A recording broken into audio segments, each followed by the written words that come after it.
happy 11th year anniversary. 11 taon na tayong magkakasama. Amen? At naalala ko po, nung una pa lang po akong pumarito, ilang pamilya lang ang naratnan ko. Pero salamat sa Panginoon. Ngayon, hindi na tayong iilan. Mas marami na tayo. At naniniwala ako sa mas maraming pamilya, mas maraming kaluluwa ang pwede nating dalhin. Amen? At sa taong ito, as we move forward, kasi ang naging team po natin for 2023 is making Him known. Ang maipakilala, maipahayag ang Panginoon sa lahat. At hindi po natin binago ang temang ito sa taong 2024. Ibig sabihin po, dadalhin natin ito hanggang pagtawid natin ng 2024. Yung vision natin na mas marami pa ang makakilala sa Panginoon. Amen? Mabuti ba ang Diyos? Marapat lang natin siyang purihin. Let's give God glory right now. Amen? Thank you, Jesus. Thank you, Lord. At dahil po ito ang ating puso, dahil po ito yung ating vision for 2024, na hindi lang po ganito, kundi tumitingin tayo sa mas malawak na pwedeng magawa at maganap sa iglesyang ito. Ano po ito? Magkaroon tayo ng another service. Amen? Kasi pag naging 2 service na po tayo, ibig sabihin po niyan, ang susunod dyan, magkakaroon na tayo ng sarili nating building. Glory to God. Kaya pagpursigin po natin na makapagdala pa tayo ng kaluluwa na nangangailangan sa Panginoon. Amen? The world needs the Lord. At ang Panginoon ay nasa sa inyo, tayo ang magdadala nito sa mundo. Amen? Sabihin mo ako. Kaya po, ang team natin for the whole year is making Him known. Pero po ang pag-uusapan natin ngayon, ang ating title is Reflection. Reflection. Ano ba yung reflection? Hindi ikaw, pero nakikita sa'yo. Di ba? You reflect, reflection. Bakit po yan ang naging title ko? Kasi po kung gusto natin makilala ang Panginoon, dapat nakikita siya sa buhay natin. Reflection. Sabihin niyo, reflection. At kukunin natin ang ating pag-aaralan sa umagang ito sa John 14, from verse 8 to 12. Philip said, Lord, show us the Father and we will be satisfied. Jesus replied, have I been with you all this time, Philip, and yet you still don't know who I am?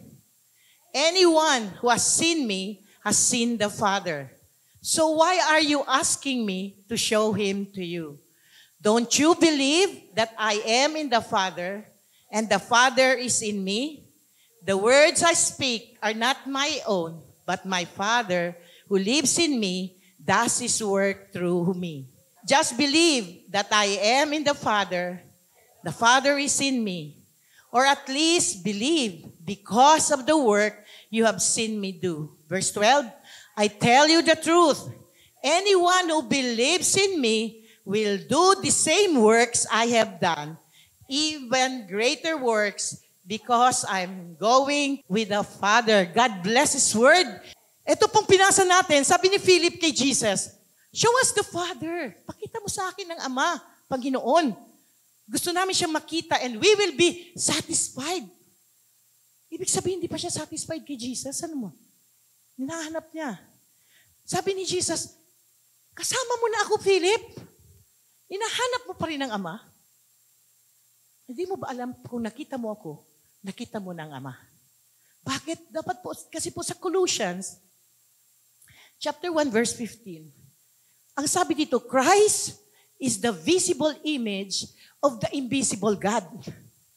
He existed before anything was created and is supreme over all creation. Si Kristo, ano ba ito sa Tagalog?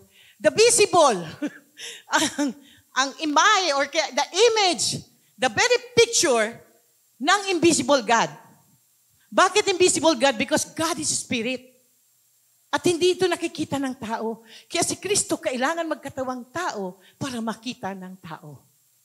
Okay? Pero bilang tao, ang napakaganda po, nagkatawang tao siya, pero ang ipinamuhay niya is the character of God.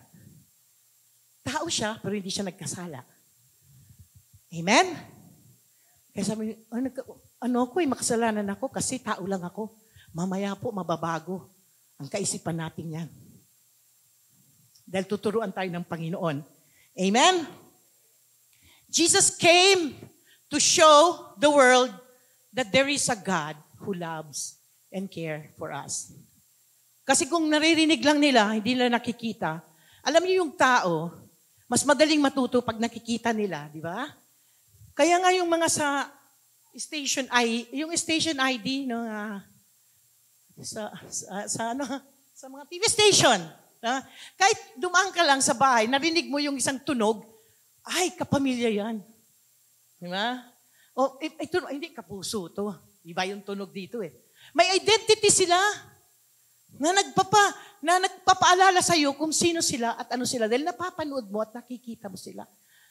Ang mga tao madaling matuto pag nakikita nila ang mga bagay-bagay. Hindi ko po alam kung ito ay dahil na rin sa nangyari kay Dan at kay Eva. Kasi nung sa Genesis, sabi, nung nagkasala si Adan at si Eva, their eyes were opened. Nabuksan na kanilang mga mata. Hindi naman sila bulag, no? Pero hindi po. Ang ibig pong sabihin nito, nabuksan ang mata nila, nakilala nila ang kasamaan. Kasi nung hindi pa sila nagkakasala, puro kabutihan lang ang alam nila. Pero nabuksan ang mata nila, nakita nila, ay, there is an evil existing. At doon po nagkaroon ng kamalayan si Eva sa wickedness, sa kasamaan. Kaya mga kapatid, hindi ko naman po sinabi na doon lang nabuksan ang mata, di ba? Kaya naging visualizer ang tao na sumunod. Hindi po. Kundi tayo talaga po, bilang tao, parang mas madali natin matandaan pag nakikita natin yung sinasabi. Kahit po sa Champion Kids, may technique po kami dyan para maalala nila yung memory verse nila at saka song nila. Binibigyan namin ng action. Again, the love of Jesus, sweet and marvelous. Pag ginanon mo, alam na lang mga bata yan at nasusundan nila yan. Kung memory verse naman, for God so loved the world. Binibigyan natin ng visual kung ano yung sinasabi natin, mas madali nilang natututunan. At madali nila itong na-memorize. Alam niyo po, kaya si Kristo nagkatawang tao para makilala natin at makita natin ang Ama natin sa langit.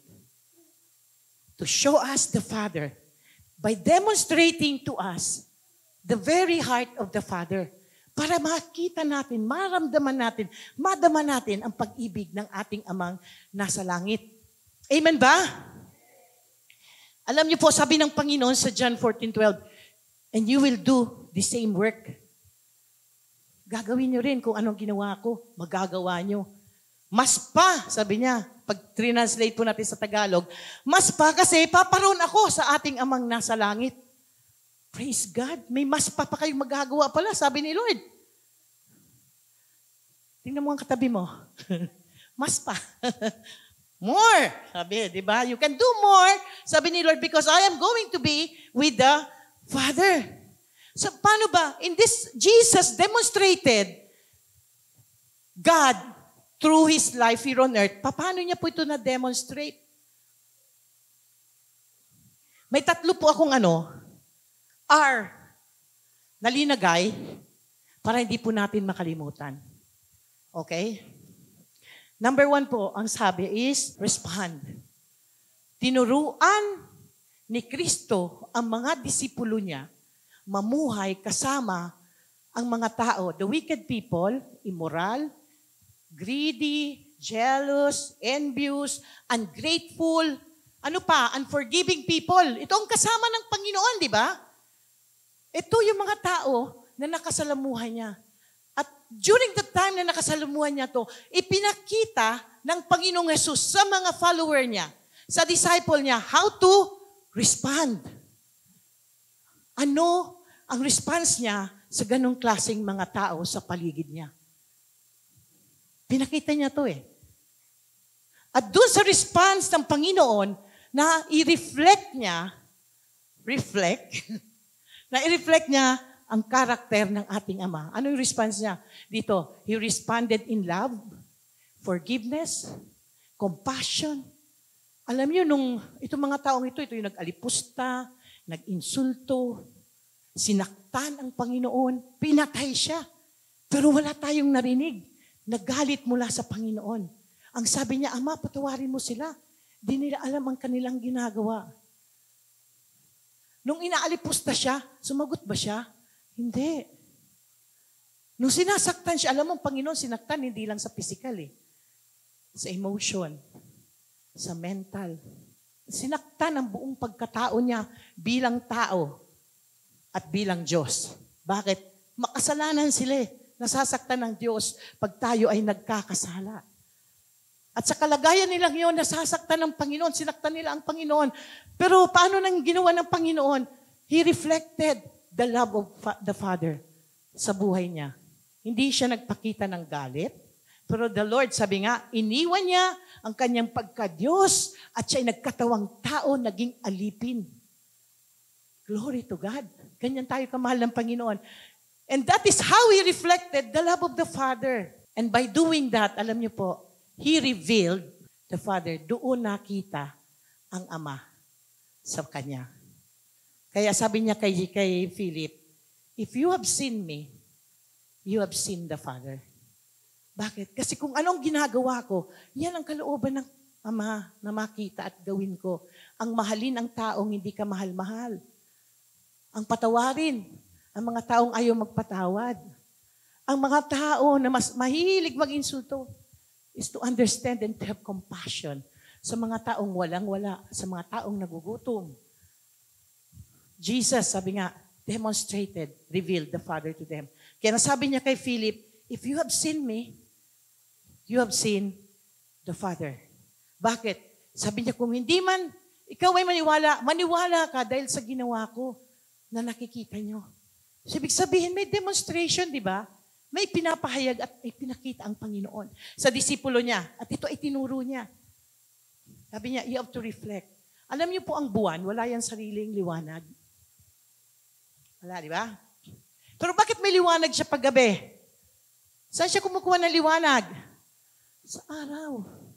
Alam niyo ba tayo ang liwanag natin? We are the reflection of God. Na dapat we are the extension of that light and love to the world. Ikaw at ako, mga kapatid, ay katulad ng buwan.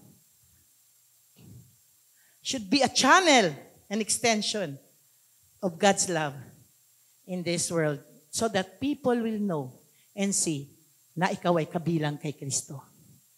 Bakit? Nakikita sa buhay natin ang Panginoong Jesus. So Jesus demonstrated the Father and reflected the love of the Father to the disciple. At ang sabi niya sa mga disipulo, you can do it also. And those who believe in me, John 14:12, sabi niya, those who believe in me will do the same works that I have done. And even greater works because I am going to be with the Father. Alam niyo po, Panginoon, in-ensure niya, siniguro niya, na itong work na ibinigay niya sa atin ay magagawa natin. May binigay siya sa atin at may iniwan siya sa mga taong nanampalataya at naniwala sa Kanya. So ano po ito? Unang-unang binigay ng Panginoon sa atin is the identity. Basahin niyo po. Yung pagkakakilanlan natin sa Kanya. Binigyan niya tayo ng karapatan at kapangyarihan makilala bilang anak ng Diyos. Sabi sa Ephesians, God decided in advance to adopt us into His own family by bringing us to Himself through Jesus Christ. This is what He wanted to do and it gave Him great pleasure. Praise God! Tinanggap mo na ba ang Panginoong Yesus sa buhay mo?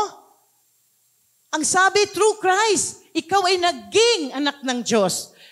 Pero napakaganda kasi God decided in advance. Talagang plinano ng Panginoon. Ito ang kalooban ng Ama. na lahat tayo, maranasan natin ang pagiging anak ng Diyos. Ang nakakalungkot, hindi lahat ay tumatanggap. Kasi may sarili-sarili po tayong will. Ikaw ang pipili. Ikaw ang magdidesisyon sa bagay na to. Pero ang ating Ama is already set. He wants you to be part of the family. Ang tanong, gusto mo ba? Minsan kasi mamaya malalaman natin bakit ayaw natin. Okay? Sabi, inayos ng Diyos ang relasyon natin sa Kanya. Alam niyo ba kung gaano kaayos ang relasyon mo sa Diyos? Ganon mo rin siya kakilala at ganon ka rin ka-confident na tumayo sa harapan ng mga tao. Kilala mo siya eh. Tatay ko yan eh. Na kahit anong sitwasyon ka, kahit anong pagsubok ang pinagdadaanan mo, ano ka eh, establish ka. Alam niyo po nung Friday, meron po akong challenge eh. Nasa isa akong government office, masama pakiramdam ko. Tapos medyo parang mahirap kausap yung mga tao. Pero no, I really praise the Lord. Sabi ko, Lord, I am your child. Alam niyo yung song na I am no longer slave to fear? I am a child of God. Habit ko yun sa umaga. Kasi nakakaramdam talaga ako ng kakaiba. Kaya purihin ang Panginoon. Nung nandun ako, nung nakausap ko ang tao, officer pa yung binigay sa akin, officer daw, officer 2. I give God the glory. Bakit? Si Lord ang nakita nila. And they assisted me all the way na hindi ako nahirapan. Praise God. Bakit? Because I am a child of God. Kung anak ka ng Diyos, kinikilala mo ang Panginoon sa buhay mo, nakipag-isa ka kay Kristo, ikaw ay kabahagi sa kaharian ng Diyos. And you are part of the kingdom, you have to carry the kingdom's mission. Hindi pwedeng part lang ako ng kingdom, pero doon ka lang nag-ano ng paa. Ano nga yung ganun-ganun? Kuya ako. Nandito naman ako sa kingdom, okay na ako, Lord. Alam mo, kuya. May gawain po sa kaharian ng Diyos. Kaya nga ito sa making Him known. Alam niyo po, ang iniwan ng Panginoong Jesus sa atin talaga na gawain, yung nasa Matthew 28. Therefore go and make disciples of all nations, baptizing them in the name of the Father, the Son, the Holy Spirit. Una sabi niya, go. So hindi niya sinabi after na you are in the kingdom, wala kang gagawin, may ginagawa tayo dito. Alam niyo po dito sa Champion Life, marami kaming ginagawa. And we are happy na gawin ang mga bagay na to. Amen ba? Champion Life? Oh, hallelujah. Thank you, Lord. Di ba sabi, go and make disciple. Ibig sabihin, pag disipulo, sabi, teach them, baptize them in the name of the Father, the Son, of the Holy Spirit. Idisipulo nyo sila ayon sa gusto ng Panginoon. Pero ito po yung verse 20, teach this new disciple to obey all the commands I have given you. And be sure of this. Sige, tuloy natin. Sabi niya, teach this new disciple.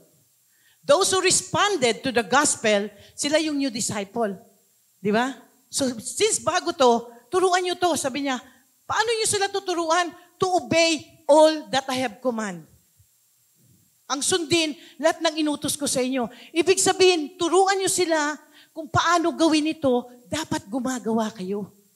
Nakikita nila. Sabi ko, visualizer eh. Hindi mo pwedeng sabihin, maging faithful ang isang tao, pero ikaw hindi faithful. Hindi mo pwedeng sabihin, mag-tithes ka, para i-bless ka ng Lord, pero ikaw hindi ka nagtitithes. Diba? Hindi mo pwedeng sabihin, umayo ka, mag-share ka, pero ikaw ayaw mo mag-share. Kung gusto mong turuan ang mga bagong disipulo o ang mga bagong tao na nakakilala sa Panginoon na nasa paligid mo, kailangan makita sa buhay mo. Teach them all that I have commanded you. Sino ang kinumand ni Lord? Tayo. Sino magtuturo sa kanila? Tayo. Paano natin sila tuturuan? By the way we live. Okay? Amen ba? Parang wala na gustong mag-amen. Hallelujah. Kaya sabi ko, sa kingdom, may gawain. Hallelujah.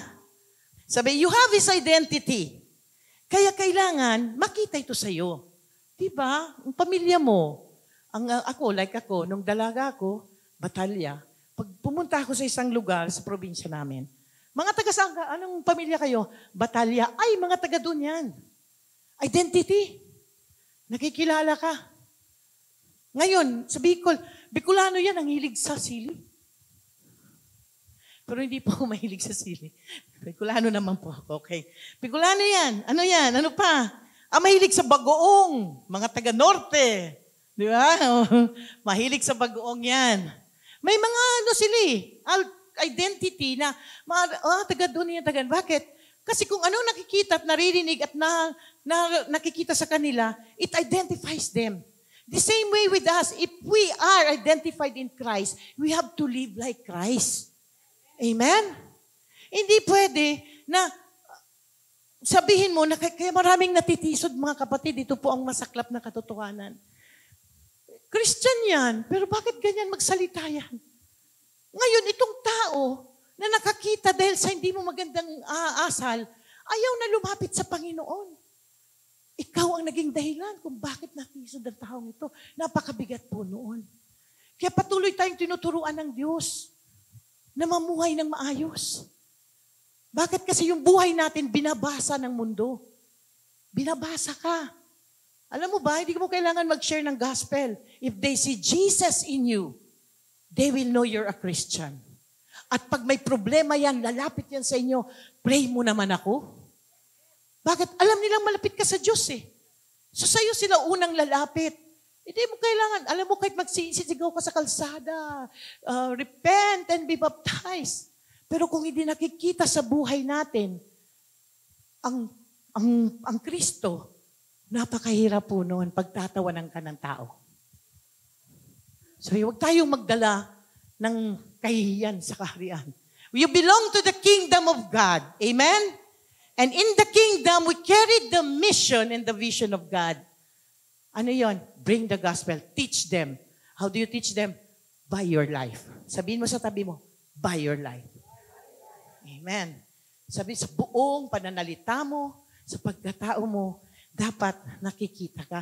Kaya nga sabi ni Jesus kay Philip nakita mo ako, hinahanap mo pa rin ang Ama. Hindi mo ba alam? Ako at ang Ama ay iisa. Sabi niya, di ba? Yung identity. The identity of Jesus. He represents the Father. And the same way, sabi nga, tayo ay adopted in Christ, through Christ. Our identity is in Christ. So, kailangan nakikita rin si Kristo sa buhay natin. Amen ba? Kaya lang, alam niyo, ano bang nakikita kay Kristo? Alam niyo, si Jesus Christ, hindi po siya magagalitin, hindi siya matampuhin, hindi siya irritable, mapagpatawad siya. Kaya tingnan natin sarili natin, Lord, matampuhin pa ba ako? Magagalitin pa ba ako, Lord? Alam mo kasi dito sa mundo, may ano sila meron silang prinsipyo.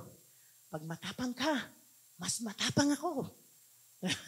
Diba na? Kung kaya mo, mas kaya ko. Diba? Kailangan palaging mas. Because of pride. Yan po kasi ang tinatanim sa atin ng kaaway. Na kung mas ka, ibig sabihin, mas dominated, ikaw yung mas makapangyarihan. Hindi po totoo yun. Ibig sabihin po yun, pag mas palagi ang nararamdaman mo, you are a slave. Bakit? Dahil hindi mo makontrol ang pagkatao mo. At yan ay naka-surrender sa kalaban. Dahil ang kalaban lang ang magdidikta sa iyo ng mas. But the Lord says, sabi niya, be humble. Magpakumbaba. Maging mababa ang inyong mga loob. Okay, so number 2, God gave us His identity. God gave us faith. Binigyan niya tayo ng pananampalataya. Bakit? Sabi sa Hebrews 11:6, without faith, it is impossible to please God. Sabi, for anyone who wants to come to Him must believe that God exists and He reward those who sincerely seek Him. Kaya nakita mo, sabi niya kay John, believe, just believe. Sabi niya sa John 14:11 kanina, sabi niya, just believe, or at least believe because of the work that I have done. That you see me done. Sabi niya, maniwala ka lang.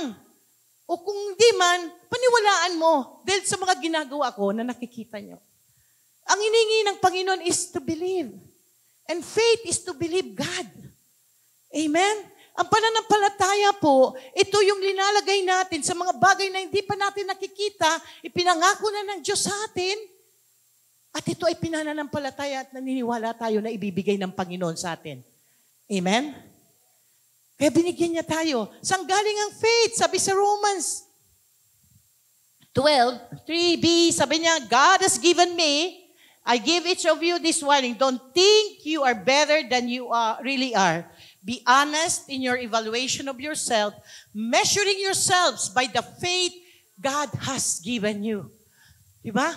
Sa Lord galing ang faith. And God gave us a measure of faith. Bakit measure lang? Because you have to grow that faith. Kailangan yung palagoy ng pananampalataya. Hindi pwedeng bata ka lang forever. Amen? We have to grow our faith. Kailangan natin palaguin ang pananampalatayang bigay ng Diyos sa atin. Ang tanong, paano natin palalaguin ito? Ang sabi, ang pananampalataya ay nadadagdagan sa pamamagitan ng pakikinig ng kanyang salita. So kung gusto mong lumago ang pananampalataya mo, huwag mong imi-miss out ang mga pagkakataon na maririnig mo ang kanyang salita. Kasi minsan ito yung lalo na pag oras na ng series mo na pinapanood, tapos nandun yung Bible study.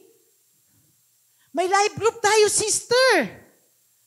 Naku, anong oras? Tanghali? 12:00. Naku, yung paborito kong show yan eh. Masakit ulo ko, sister, hindi ako maka-join. Hallelujah.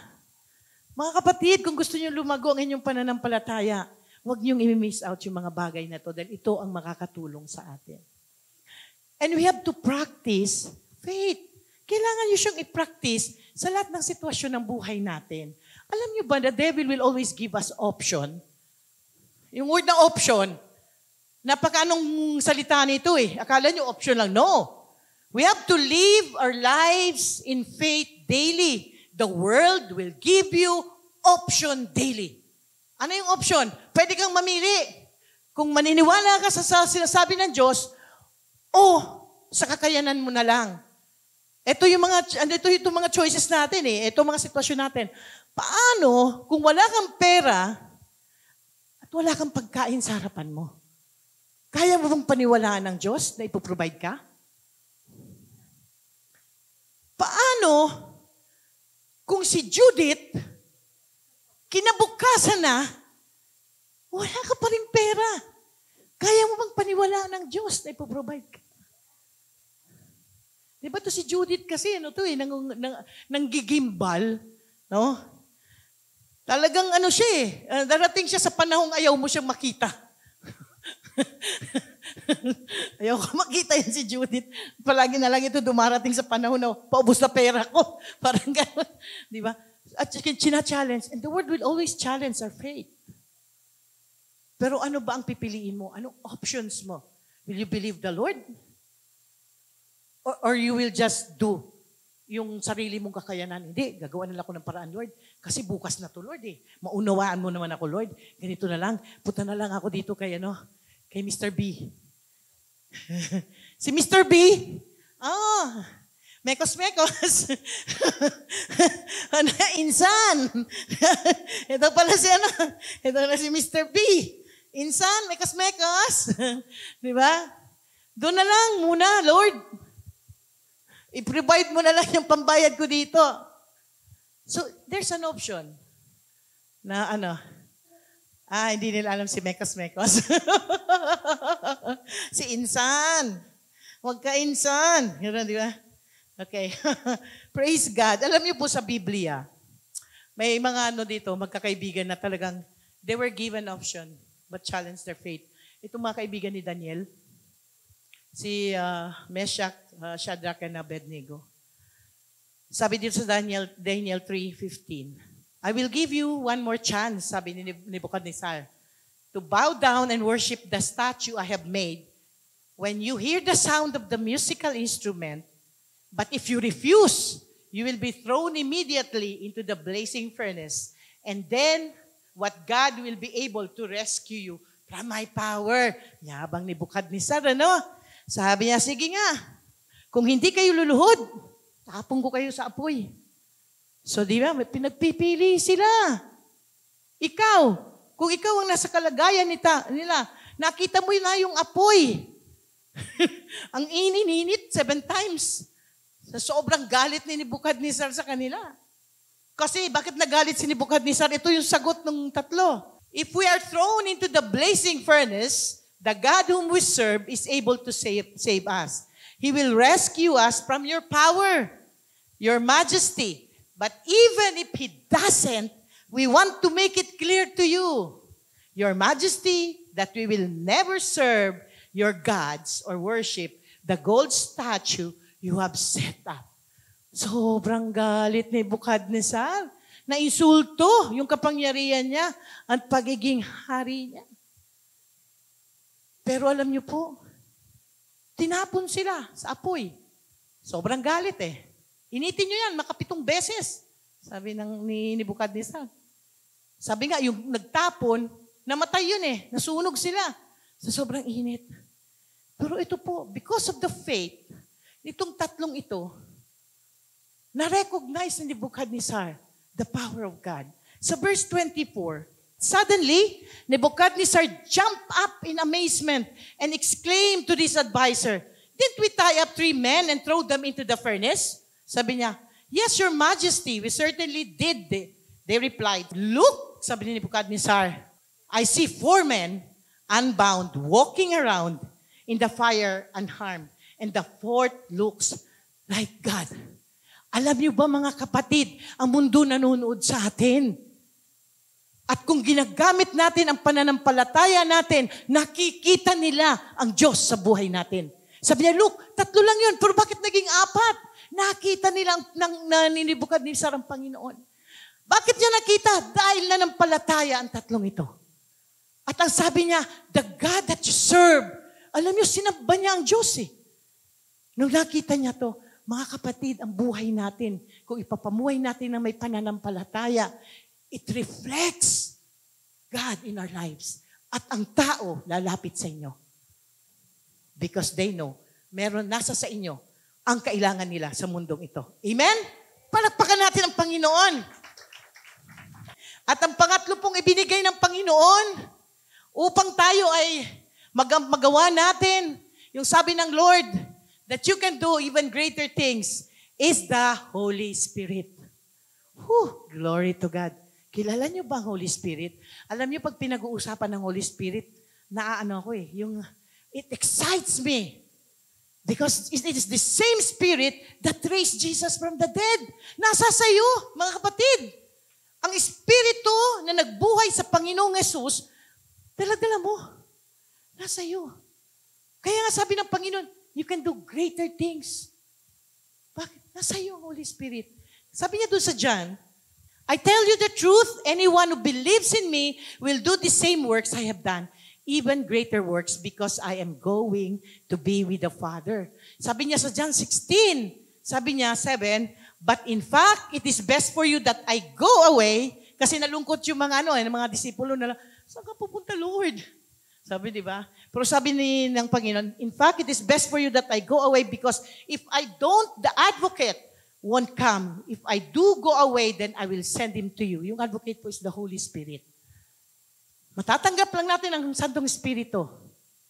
Sabi ng Panginoon, pag alis ko. May singer tayo sa likod. He is the very same Spirit that raised Jesus. Amen? Sabi niya, pag alis ko, papadala ko ang Santong Espiritu sa inyo. Pero alam niyo po, kahit nandiyan ang Santong Espiritu, hindi po siya yung Spirit that will force you.